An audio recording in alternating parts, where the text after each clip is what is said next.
आ जाओ फटाफट आ जाओ। पेज नंबर 31 से स्टार्ट करने जा रहे हैं। क्वेश्चन नंबर 18 से हम स्टार्ट कर रहे हैं। In case of indivisible project, कल हमने बात की थी डिविजिबल प्रोजेक्ट की, आज हम बात कर रहे हैं इनडिविजिबल प्रोजेक्ट। प्रोजेक्ट को डिवाइड नहीं कर सकते भैया।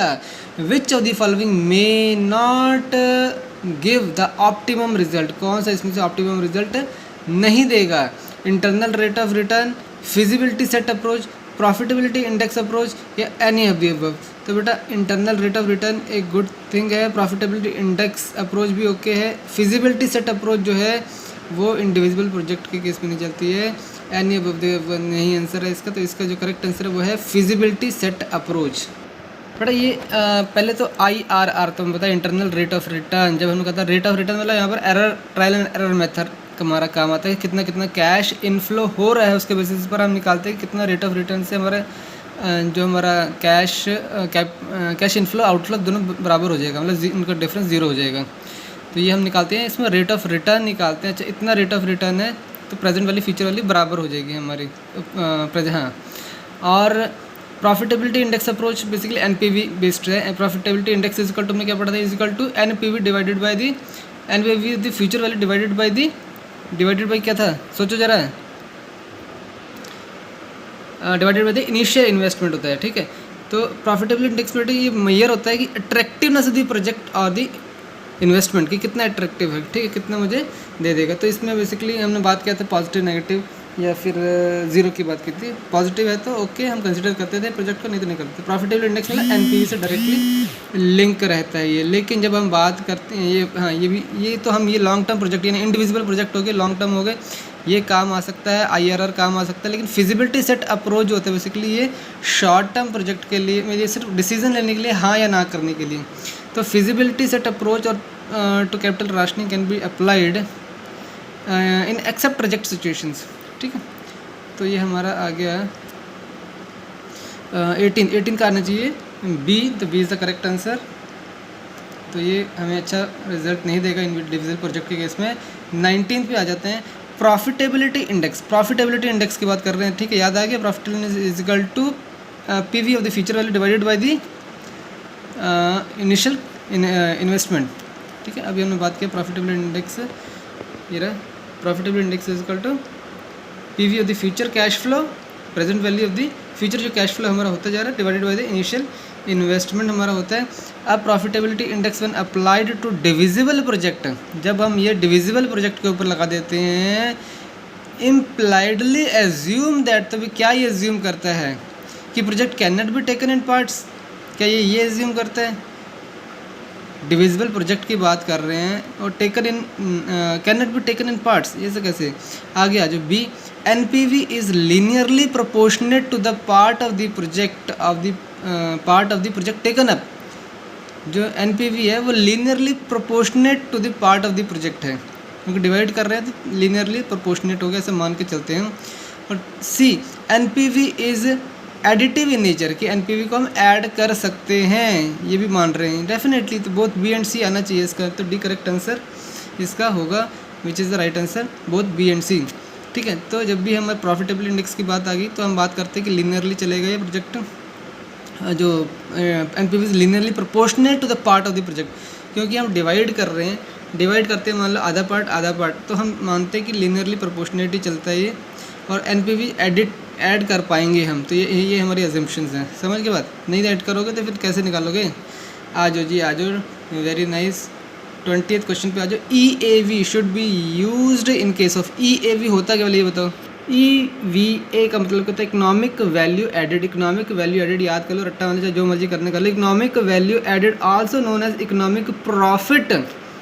ठीक है, aims to calculate the true economic value profit of the company. True economic profit क्या है? EVA is used to measure the value of a company generates from the funds invested in it. समझ गए? आ जाओ question पे आ जाओ। EAV economic value added, ये economic added value should be used in case of divisible project, repetitive project, one off investment या फिर indivisible project। अब तुम लोग economic value EV की बात की थी, ये EAV लिखा है।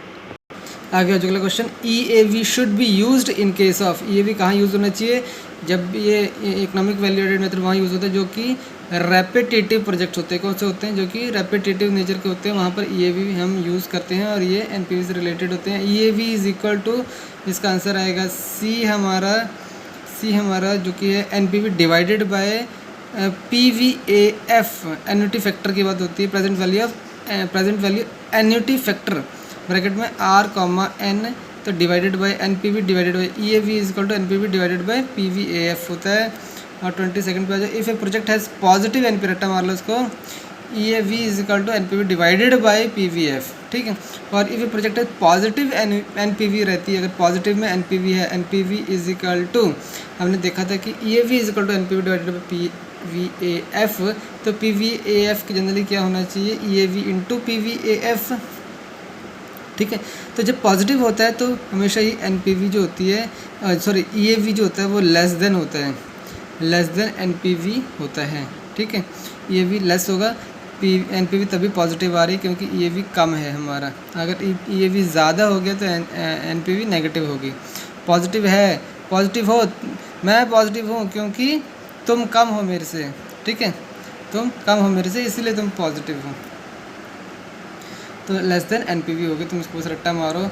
23 पे आ जाओ। Two mutually exclusive projects with different economic lives can be compared on the basis of. Two mutually exclusive project, जो म्यूचुअली एक्सक्लूसिव प्रोजेक्ट्स हैं, जो अलग अलग प्रोजेक्ट है, डिफरेंट इकोनॉमिक लाइव्स हैं, दोनों की इकोनॉमिक लाइफ अलग अलग है, तो different lives can be compared. कैसे कंपेयर कर सकते हैं उनको? हम देखेंगे उनको कैसे कंपेयर कर सकते हैं।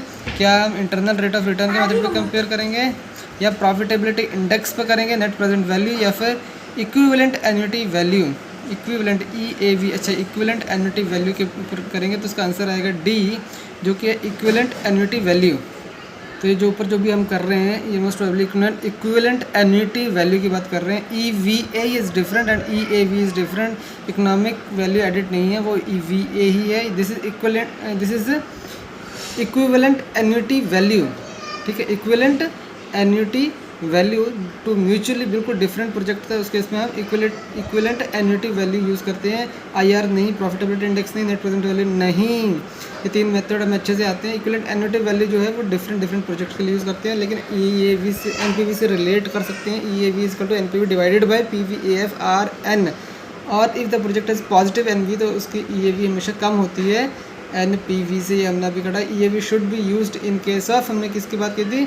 जो कि प्रोजेक्ट कैसे होते हैं? यस, जो कि अलग अलग होते हैं, रेपिटेटिव प्रोजेक्ट नेचर के होते हैं, उस केस में हम ये रेपिटेटिव प्रोजेक्ट्स जो होते हैं बार बार होने वाले हैं। डिविजिबल प्रोजेक्ट नहीं है, रेपिटेटिव प्रोजेक्ट्स अलग अलग प्रोजेक्ट्स हैं लेकिन रिपीट हो रहे हैं, अलग अलग है। डिविजन का मतलब एक ही प्रोजेक्ट है, उसको डिवाइड करके हम कर रहे हैं। नहीं, रेपिटेटिव अलग अलग प्रोजेक्ट हैं, उनको रिपीट हो रहे हैं, पहले ये हो गया फिर दूसरा, ये रेपिटेटिव नेचर के हैं, समझ गए। तो यहाँ पर भी वही बात है कि टू म्यूचुअली एक्सक्लूसिव प्रोजेक्ट्स हैं with different economic lives can be compared on the basis of equivalent annuity value के ऊपर हम इसको क्या कर सकते हैं, एक्सप्लेन कर सकते हैं। 24 पे आ जाओ। रिस्क इन कैपिटल बजटिंग में रिस्क किस चीज़ के? कैपिटल बजटिंग है risk in capital implies that the decision maker knows dash of the cash flow.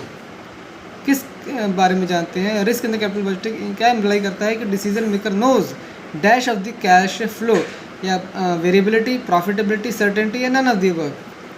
क्या रिस्क क्या है? वेरिएबिलिटी रिस्क है कि वेरिएबल हो सकता है, प्रॉफिटेबिलिटी कम ज़्यादा हो सकती है, सर्टेनिटी नहीं है कि होगा नहीं होगा, या फिर नन ऑफ द अबव।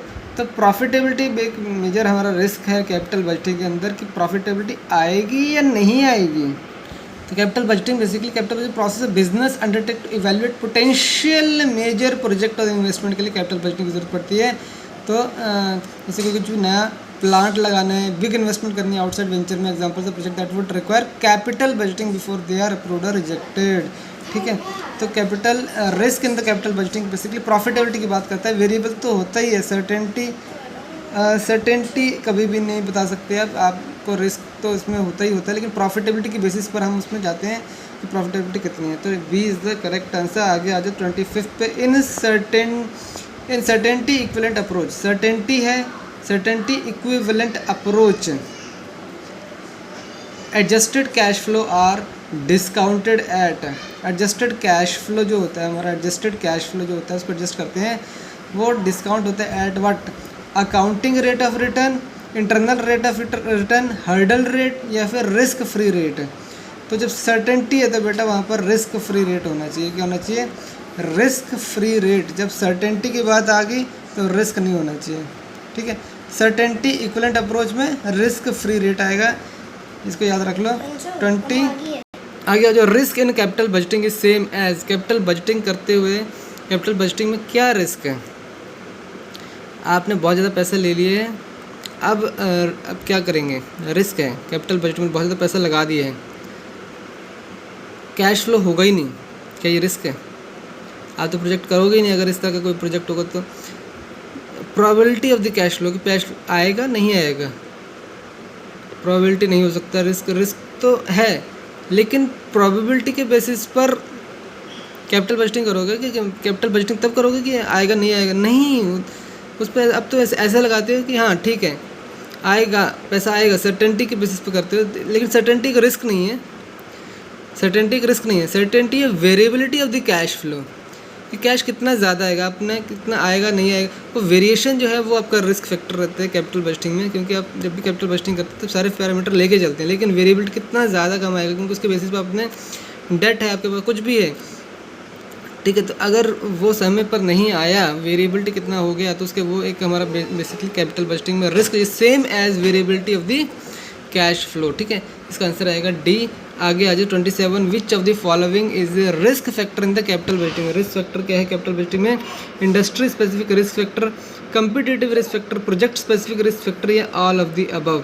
तो इसका आएगा इंडस्ट्री स्पेसिफिक रिस्क फैक्टर तो रहेंगे जब कैपिटल बजटिंग करेंगे। कंपटीशन रिस्क फैक्टर, कंपटीशन रहेगा, बिल्कुल रहेगा। Project specific risk factor, project specific risk factor, बिल्कुल प्रोजेक्ट स्पेसिफिक रिस्क फैक्टर रहेगा ही रहेगा। ऑल ऑफ द अबव इसका आंसर आना चाहिए, बिल्कुल सही है। इसका आंसर है D. In risk adjusted discount rate method, risk adjusted, risk को एडजस्ट कर लिया, discount rate method, discount rate लगाया और उसके बाद रिस्क को एडजस्ट किया। द नॉर्मल कहाँ गया? The normal rate of discount is, normal rate of discount क्या होता है? इंक्रीज़ करता है, डिक्रीज़ करता है, अनचेंज रहता है या फिर नन ऑफ द अबव है? तो बेटा जो नॉर्मल रेट ऑफ डिस्काउंट रहता है वो इंक्रीज़ करता है रिस्क एडजस्टेड अकाउंट में, तो इसका ए सही आंसर रहेगा। क्योंकि इंटरेस्ट हमेशा बढ़ता रहेगा, इंक्रीज़ होता रहेगा। तो रिस्क में रिस्क को एडजस्ट करना है तो risk adjusted discount rate method में डिस्काउंट रेट हमेशा आपको इंक्रीज़ करते रहना है। Increased 28th। अगला क्वेश्चन है, in risk adjusted discount rate method which one of the following is adjusted. ये भी पढ़ के आए हम। रिस्क एडजस्टेड में रेट ऑफ डिस्काउंट जो एडजस्ट किया जाता है इसको थोड़ा इंक्रीज करके लेते हैं। कैश फ्लो नहीं है, life of rate of discount की बात होती है। C is the correct answer. Risk adjusted मतलब रेट ऑफ डिस्काउंट मैटर करता है। NPV of a proposal as calculated by the risk adjusted discount rate method, risk adjusted discount rate method use किया हमने। Real certainty equivalent approach will be, उसमें क्या होगा? ये क्या सेम होंगी या अनइक्वल होंगी या फिर दोनों? अरे सेम अनइक्वल दोनों सेम कैसे हो सकती हैं? तो ये दोनों तो निकाल दो तुम, तो दोनों की दोनों हमेशा अनइक्वल रहती हैं, ठीक है। NPV ऑफ कैलकुलेट, ये risk adjusted discount rate method और रियल सर्टेनिटी, एक तो रिस्क एडजस्टेड है और रियल सर्टेनिटी इक्विवेलेंट अप्रोच है, दोनों अलग अलग रहेंगी, अनइक्वल रहेंगी। B is the correct answer. 31 पे आ जाओ। Risk of capital budgeting can be incorporated by, risk of capital budgeting can be incorporated by adjusting the cash flow, adjusting the discount rate या फिर एडजस्टिंग द लाइफ या all of the above. Risk of capital budgeting, question देख लो। Risk of a capital budgeting can be incorporated by adjusting the cash flow को change करके थोड़ा adjust करके। Discount rate अभी बड़ा हमने कर सकते हैं, एडजस्टिंग द लाइफ को भी थोड़ा शॉर्ट करके कर लेंगे, इतना नहीं चलेगी शायद। कैश फ्लो इतना नहीं आएगा शायद। डिस्काउंट रेट लेना बढ़ा के थोड़ा ले लेंगे कि डिस्काउंट जल्दी ख़त्म खर्च होगी। तो all of the above is the correct answer. 31 का डी आएगा। 32 पे आ जाओ। Which element of the basic NPV equation is adjusted by the risk adjusted discount rate? Denominator numerator both है ना, तो इसका आंसर आएगा denominator. Which element of the basic NPV question is adjusted by the risk adjusted discount rate. इसका answer आएगा denominator को adjust करते हैं 32 का, सॉरी न्यूमरेटर, हाँ डिनोमिनेटर को एडजस्ट करते हैं, करेक्ट है, ठीक है। सो आई विल कंक्लूड हेयर।